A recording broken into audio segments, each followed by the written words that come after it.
C'est parti encore aujourd'hui sur Gale Afrique Télévision. Merci de votre fidélité. Merci de vous confier à nous encore aujourd'hui, afin que nous puissions vous informer. L'honneur nous revient.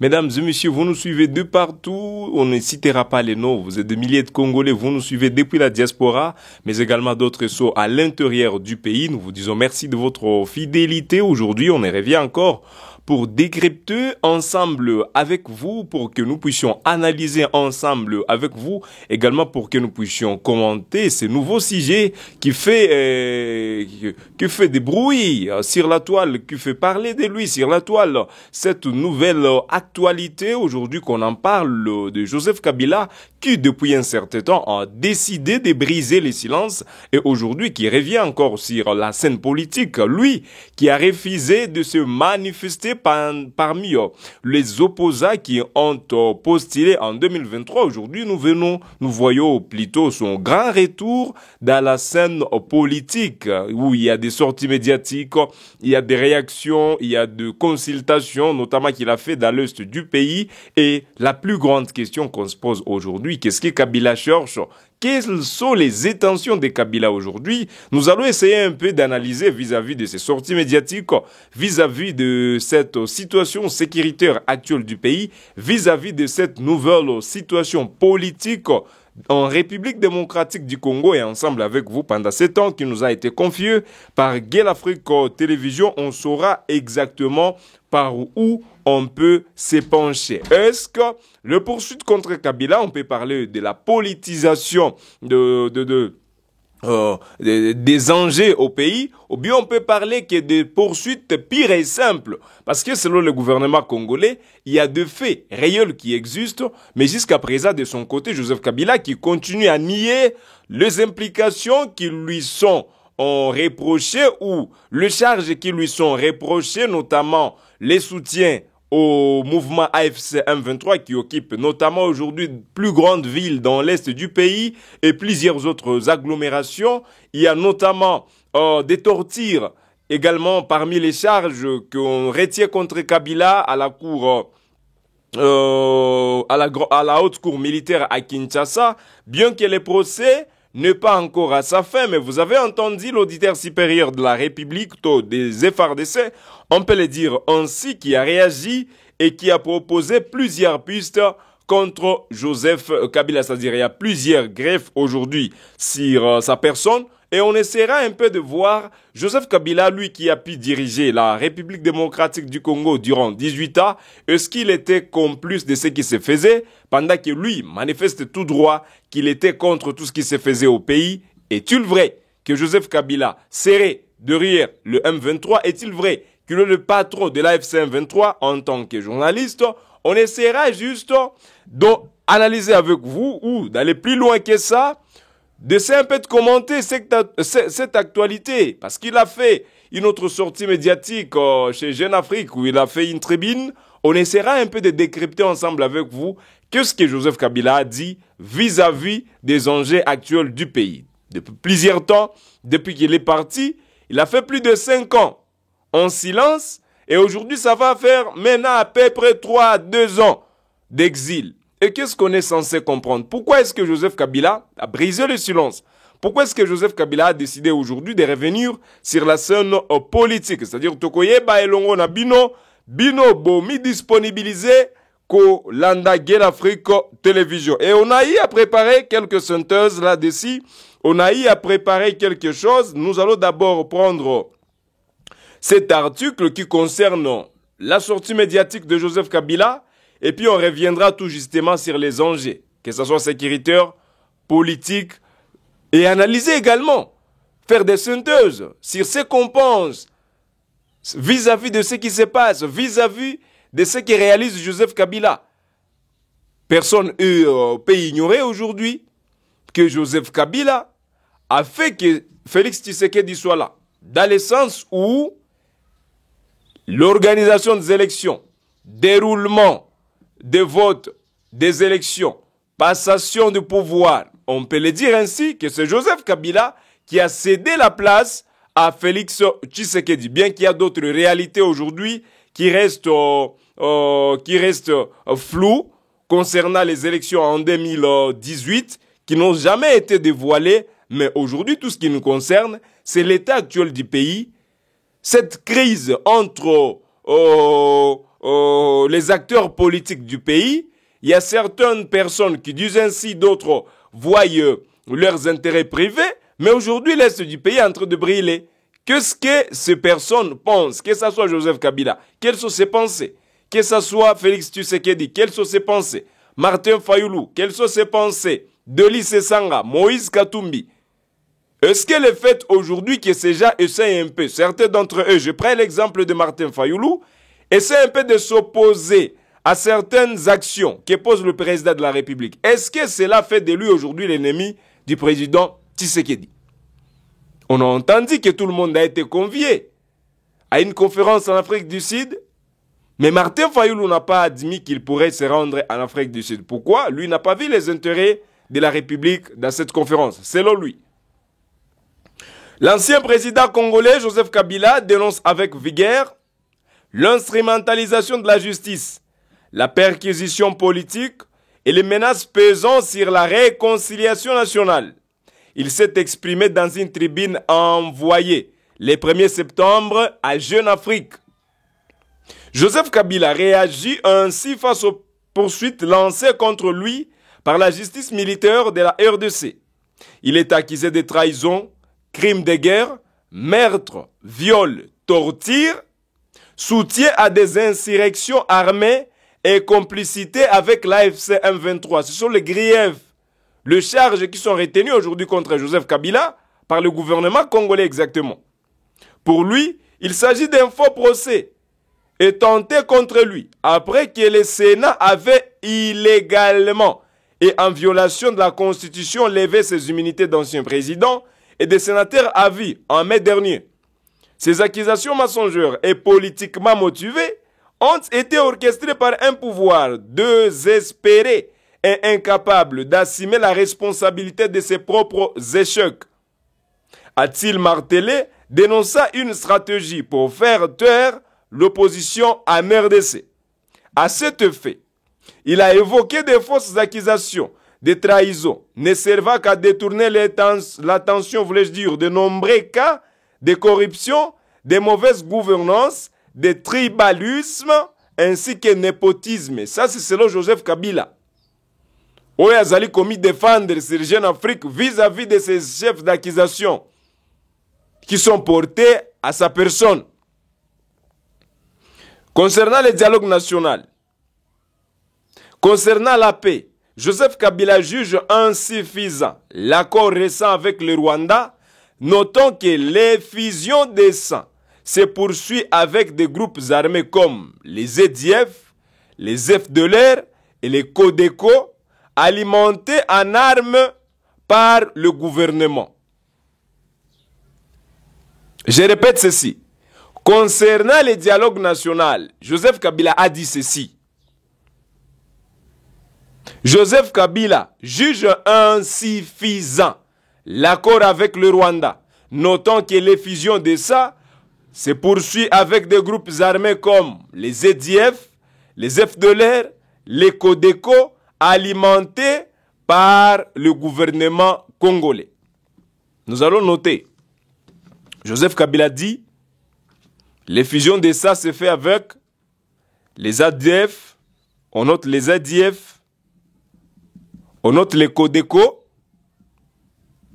on note les FDLR. Différemment de Wazalendo, il faut bien souligner cette question. Je vous dirai pourquoi est-ce que j'ai noté les groupes que Kabila a cités. On vous le dira pourquoi est-ce qu'il a noté ça pendant qu'on parle de plus de 200 groupes armés. Et il y a plus de 10 qui sont tellement connus et on parle d'eux tous les jours. Mais pourquoi il a parlé seulement presque de ces 3 groupes armés? Et ces 3 groupes armés qui sont la plupart focalisés dans la province de l'Ituri. Pourquoi il n'a pas parlé de groupes armés dans la province du Nord Kivu? Pourquoi il n'a pas parlé de groupes armés dans la province du Sud Kivu? On reviendra là-dessus. La réconciliation nationale ne se fera pas atteindre grâce à ces accords ou des procès sélectifs. Elle nécessite un dialogue authentique, réunissant toutes les parties prenantes, a-t-il poursuivi, plaidé pour inclure les chefs religieux, la société civile, des communautés locales et acteurs politiques. Réaction du gouvernement. En réaction, le vice-premier ministre de l'Intérieur, Jacquemain Chabani, estime que Joseph Kabila, l'ancien président de la RDC, se moque de la nation et de victimes en parlant des dialogues après avoir sémé la violence à Rutshuru, à Nyiragongo, à Masisi, privant ces territoires d'élection en 2023. Jacquemain Chabani, le ministre intérieur, revient maintenant pour dire, parce qu'il faut prendre la réaction de deux côtés.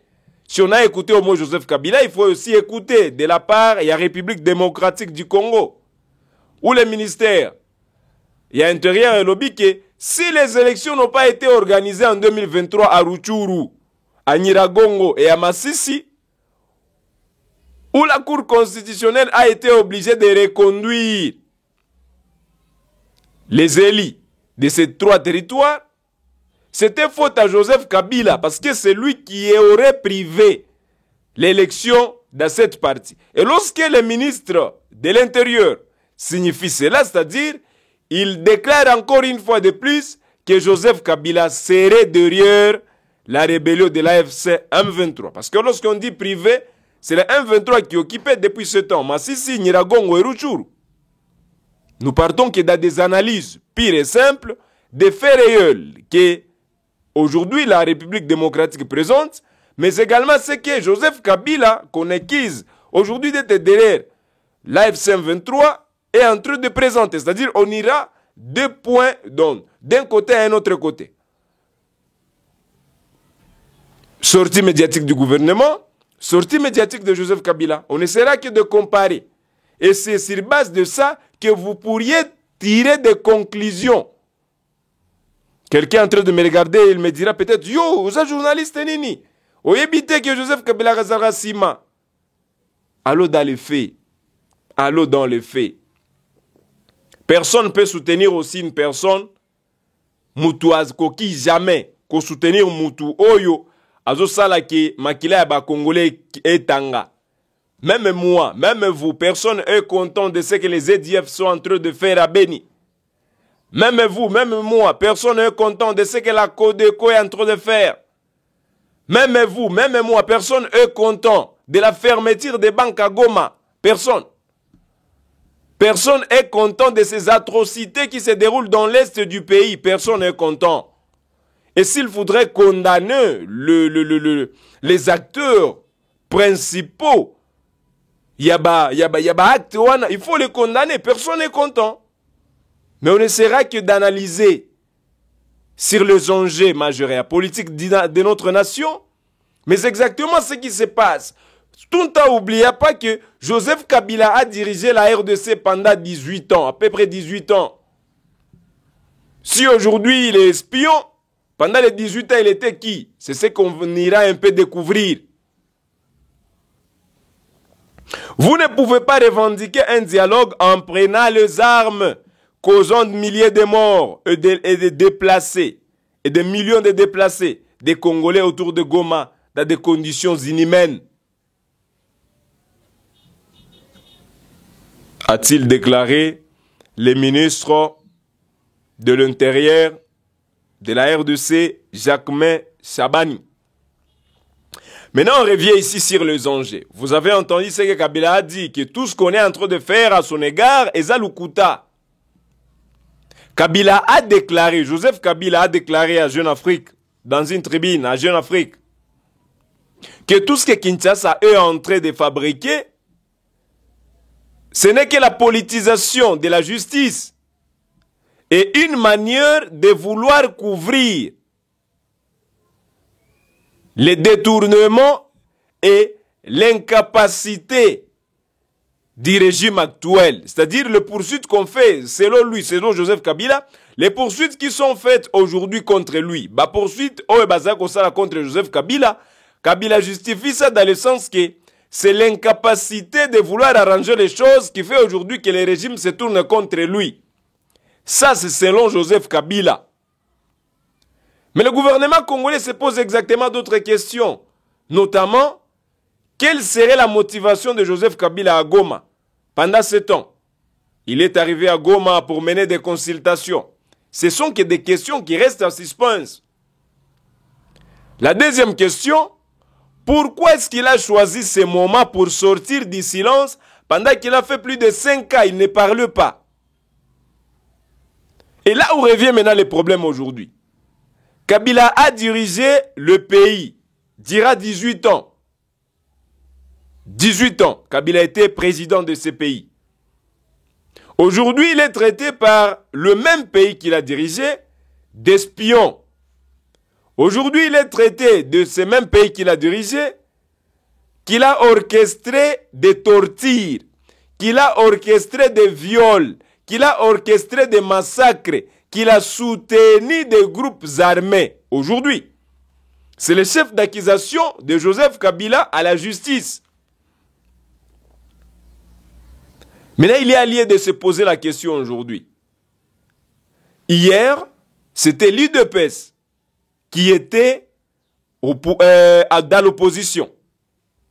PPRD de Joseph Kabila était au pouvoir. L'UDPS a manifesté durant plusieurs temps contre Joseph Kabila, contre la mauvaise gouvernance de Joseph Kabila. L'actuel président de la République, Félix Tshisekedi, a été arrêté, a été dans des manifestations et d'autres partisans, les Jean-Marc Kabound, les Jacquemin Chabani, aujourd'hui qui tournent sur Kabila. Hier, ils étaient dans la rue pour manifester contre la mauvaise gouvernance de Joseph Kabila. Ils disaient que Joseph Kabila est en train de gouverner le pays dans un sens qu'il ne fallait pas. Il est en train de détruire la politique du pays. Il ne développe pas le pays. C'est ce que l'UDPS, hier, dans l'opposition, reprochait à Joseph Kabila. Maintenant, aujourd'hui, on se retrouve, l'UDPS qui reprochait à Joseph Kabila se trouve au pouvoir et Joseph Kabila qui était au pouvoir se trouve dans l'opposition.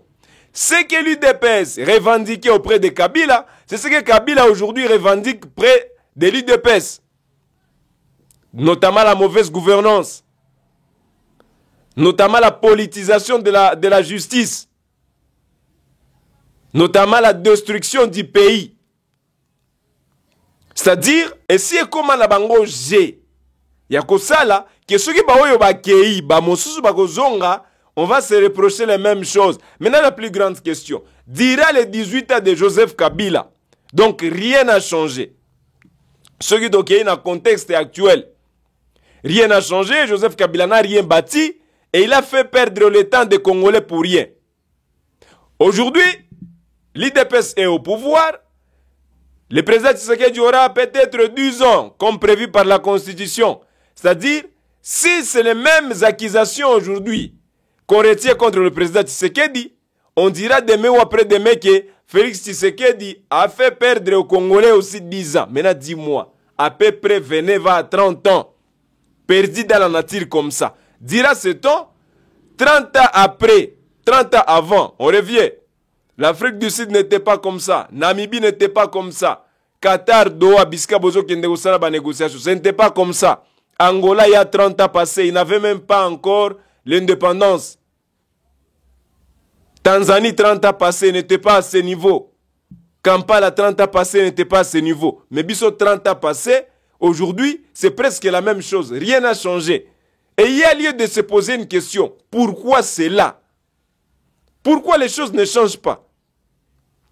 Il y a lieu de se poser une question. Est-ce que ce sont les mauvais acteurs du pays? Les mauvais acteurs politiques? Non. Si vous remarquez bien, les problèmes ne sont pas les hommes. Les problèmes n'est pas les Viembo Sonkodia. Les problèmes n'est pas Vital Kamerhe. Les problèmes n'est pas Bati Lukwebo. Les problèmes n'est pas Félix Tshisekedi. Les problèmes n'est pas Kabila. Les problèmes n'est pas Patrick Mouyaya. Les problèmes n'est pas Judith Souminoa. Les problèmes c'est le système. Système Oyo Bati Kela Bango, c'est le même système qui a traversé les âges. Et traversé l'âge, il y a Mobutu, il y a Père Joseph Kabila, il y a Joseph Kabila fils, il y a Félix Tshisekedi. et peut-être le même esprit va encore traverser l'époque ya président Oyakoya après Félix Tshisekedi. Il faut se poser d'abord une question. Les systèmes, comment est-ce qu'il faut arranger les systèmes? Et aujourd'hui, on se heurte à un problème où, même si baye oyo bazana ba idée à bien baye, ceux qui baye bakomonaka bango mabe. Pourquoi le système a ses magistrats corrompus, certains magistrats. Ce système a ses professeurs d'université, ce système a ses politiciens, ce système a ses généraux. C'est un système préétabli qui est chargé de stagner le pays à un seul endroit. Et nous voyons 30 ans après, 29 à 18 ans après, on est presque même endroit. On ne bouge pas.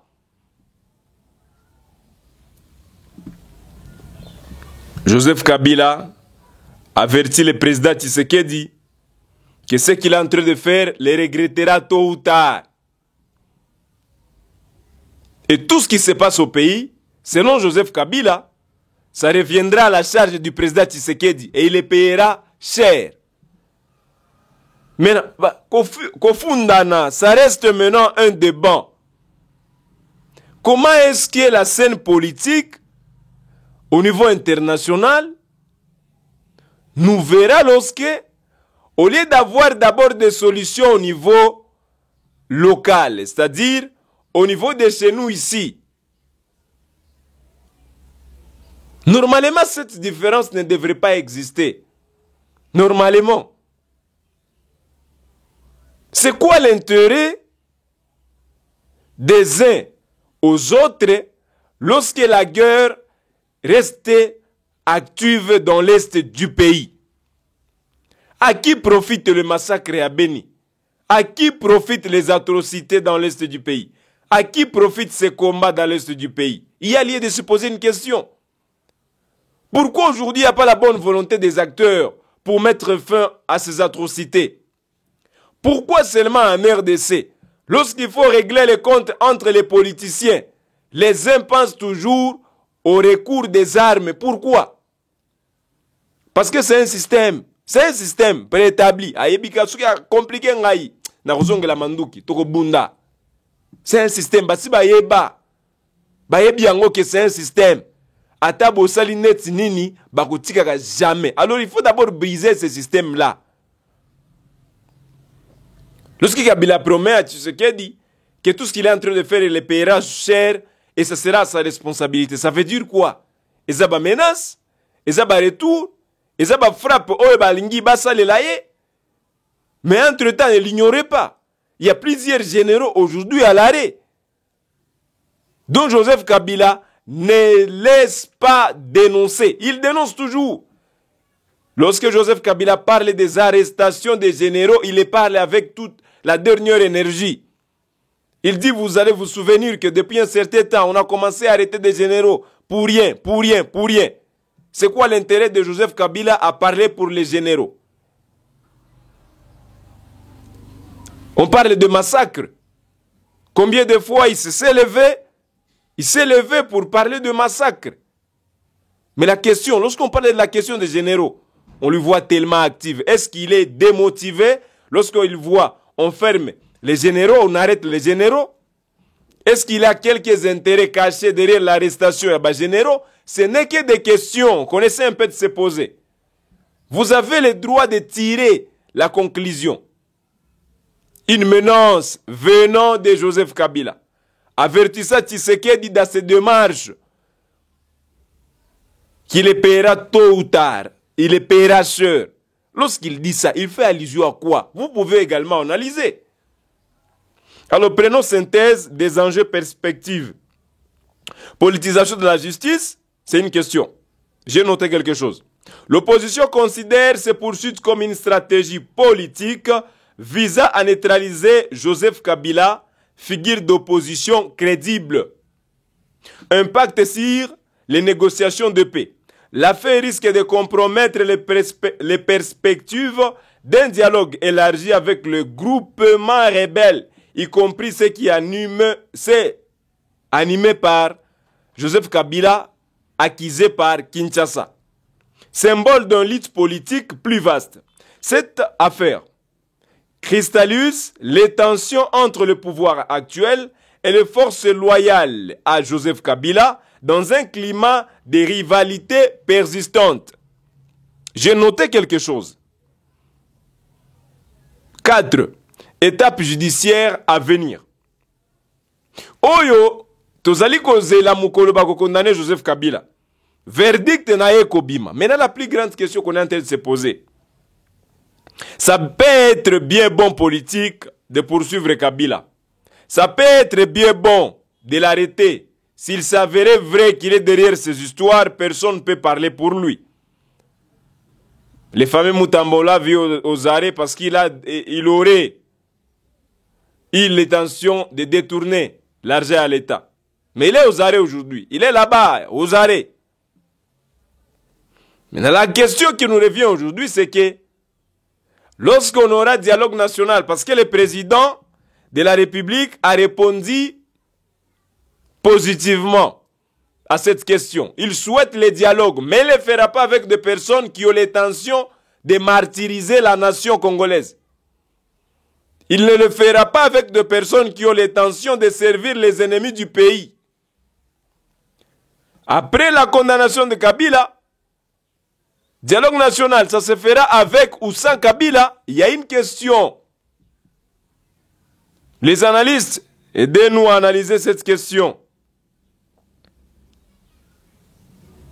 Si la procédure aboutit à une condamnation lourde, cela pourrait radicalement modifier l'équilibre politique national. J'ai noté certaines choses, dont je dis ceci. Si cette procédure aboutit à une condamnation lourde, si ce procès qu'on est en train de faire pourrait ou pourra aboutir à une condamnation lourde, cela pourrait radicalement modifier l'équilibre politique national. Presque tous les opposants se penchent aujourd'hui sur Kabila. Personne ne va me prouver le contraire. C'est leur force principale. Après Kabila, on peut parler de Fayoulou. Après Fayoulou, bien que Fayoulou n'est pas d'accord avec le démarche de Kabila. Après Fayoulou, on parle de Katumbi. Après Katumbi, d'Elise Sanga. Mouzit, on n'en parle plus parce qu'il est déjà dans le gouvernement. Mutambo n'en parle plus parce qu'il est déjà en prison. Jean-Marc Kabound, ça reste que des bruits. D'ailleurs, on a refusé qu'il se rende en Afrique du Sud pour la conférence de la fondation Thabo Mbeki. Il a alerté, mais rien de concret est sorti. Comme d'habitude, Oyembi et Sili. Rien de concret Kobima. Maintenant, la principale personne, le principal leader dans l'opposition, s'il serait condamné, si Bako condamné, ça va perturber l'équilibre, il y a politique, il y a opposition, même au niveau national. Est-ce que c'est l'objectif principal de la président Tshisekedi? Mais à cette question, Kabila revient. L'opposition revient. Claude Loubaya s'est exprimé là-dessus. Il dit, c'est une façon où Tshisekedi a changer la constitution. Maintenant, je me demande, pourquoi les uns aux autres, Bozali Kakakomona, Kabila, Loubaya, Katumbi, Fayoulou, Tshisekedi, Kamere, Lukwebo, vous tous vous voyez les cas de chacun. Mais entre vous, personne n'a évoqué la question du Congo. Personne d'entre vous a évoqué la question de ces gens de Massissi. La fameuse population qui vit tous les jours sous l'abri des affrontements, crépitements de balles. La fameuse population de Rutshuru qui n'a jamais connu la paix depuis un certain temps, depuis plus de 30 ans.